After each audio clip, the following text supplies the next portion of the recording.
current. So let's check that out. So NASA, they have a posting now for a job that I think would be a dream job, at least for me, and it's out of this world. And here's the title, Planetary Protection Officer. So what do you think that person does, if you had to guess? Look through a telescope all day? Guardians of the Galaxy, he's sitting there with his lasers ready for any kind of attacks and asteroids and... As crazy as that sounds, it's it! You are protecting the planet from aliens. And check this out, this pays anywhere from $124,000 to $187,000 a year. Planetary Protection Officer working for NASA. I was just thinking about this. That business card would be amazing. If I was still on the dating scene, I'd be like, what do you do for a living? Yeah. This is what I do. I protect the planet. You ever see Independence Day? That's my job. That's your job. Do you get to sit there with a cassette player like the guy from Guardians of the Galaxy and just like, I'm listening to music, oh, there's danger, I'm ready. And you kind of had like a moment, Guardians of the Galaxy moment back there. The big giant bugs all over you. It did, it felt like that. But how cool would that job be, though? Oh, your card is, like you were talking about a card, I wouldn't even say anything. I go to a restaurant, oh, you got no reservations? Bam! I would dress like a Men in Black guy all the time. Yeah. All the time. Just to start the conversation. Or for my kids, you know, for show and tell, I'm like, bring me in. No, seriously, Yes. bring me in. I got you covered. What, like, where do you go to, where do you apply for this? NASA. Just So, and there's call only them up? 2 positions like this in the world, right? So one of them's through NASA and the other one's at the European Space Agency. But it's so cool. And you are working on some policy, which I don't know what that means as far as intergalactic policy, but that was a word that was in there. If you're from the Nebula Galaxy, you're okay. But, you know, if you're out here, Omega-5. And it has to do with contamination, so alien contamination, and then also to actual aliens themselves. So if they were to appear here, you earn your dollar. Put me in. I'm ready. Nobody would believe you had that job, though. You're like, oh, yeah, I got a job with Could you NASA. talk And you're about like, Me personally, because I couldn't handle it or anything. no, not you, but...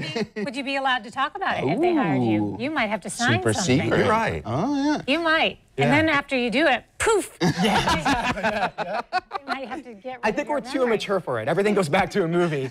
Was that the Neuralizer? Was that what that was called? Yeah. I like that. That would be a pretty interesting job, though. But it's probably one of those things where it sounds really cool, like a lot of jobs, and then like a day in the life of that job is just like you're just like sitting there, like listening to like, you know, some kind of like satellite feed or something like that. Was that something? Nope. Referencing another entertainment program, you remember Lost? There was a guy who had to press the button like every so many minutes or so many hours. So that's what you do. You just sit there and like... Just waiting. Anything? Or, like, you know, you were saying before, you couldn't probably tell people about it. Right. And there probably wouldn't be a lot going on because I haven't really heard anything in the news about aliens. But you could have that little cliche line, well, I would tell you, but then I'd have to kill you. So. But it's something that could keep you up at night. And speaking of that, there's a study on nightmares and what causes them. So I thought, you know, it was the old cliche, oh, I shouldn't have eaten that pepperoni pizza before I went to bed. It's going to give me nightmares. It's going to do this and that. Actually, sleeping too much is linked to having more nightmares. When studied, people who got 9 hours or more of sleep were more likely to have nightmares than those who got much less. So if you're stressed out over something, fear of the future is what's really behind all your nightmares. But if you want to make it easier for that fear to creep into your dreams, then sleep too much. So, you know, here's where I'm at.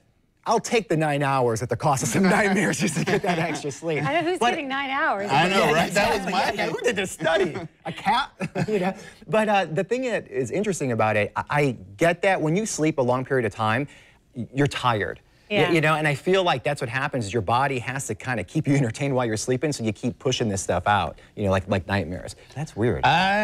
See, I don't even remember the last time I slept 9 hours. And then a nightmare, I mean, I tend not to remember my dreams, which works out pretty well. But you think about some of the nightmares your kids have and stuff, it's like, you haven't been sleeping that much. Is it the nightmares, or is it the, you know, keeping you awake, or are you sleeping too much and it's causing the nightmares? You know, you've totally twisted it up. My 4-year-old, he's going through a series where he's having nightmares, and in the middle of the night, he'll wake us up, and he's like, I had a dream of a monster. And then we're like, you could come lay with us. And he looks at us, he's like, no. And then he leaves and goes back to bed, and we're like, this. I like my odds better with Yeah, Monster. exactly. Yeah. That's what mine I'm gonna go does. back to my room. She's not into that at Isn't that all. weird? Because I remember when I was a kid, I'd go like, Mom, Dad, and you crawl in, and Yeah. mine just comes in and is like, I had a nightmare. Now she'll take an hour to tell me about the nightmare. Right. And then she's like, all right, I'm good. Yeah, yeah, I feel good about just this come like tuck that, me yeah. back in, but you don't want to just lay in it? No, I'm good. Yeah. It's all good. Have you ever had that nightmare about when you're about to start a new job, or maybe you just got trained on new equipment or something, and then you're trying to, in your dream, everything's just getting behind. It's almost like the conveyor belt is going and you can't catch up. I have those sometimes. What about the one like you're standing in front of a crowd and you're about to give a speech and you're not necessarily naked, but you might be, and you're just all out of sorts and like you say, you're unprepared. Yeah. And you said something about being a fear of being the future. Is that? Well, this is when you have fear or stress about potential things that could happen in the future. That's what's behind it. If you're comfortable, if you're one of these people that's cool, calm, and collected all the time and you don't worry about the future, you're less likely to have a nightmare. Oh, I'm golden. Yeah. There you go. Yeah. Done. Now I'm gonna keep that in mind. So when I do have a nightmare, it's like, okay, what's coming up that I'm really stressed about? You kind of have to do that with dreams anyway. People analyze dreams all the time. Yeah. Yeah, that's always fun to do. You could Google it and see, like, what does this actually mean? But again, I feel like unless you're having 9 hours of sleep, it's kind of moot point. I wish. Yeah. Oh my gosh, I wish I could get that.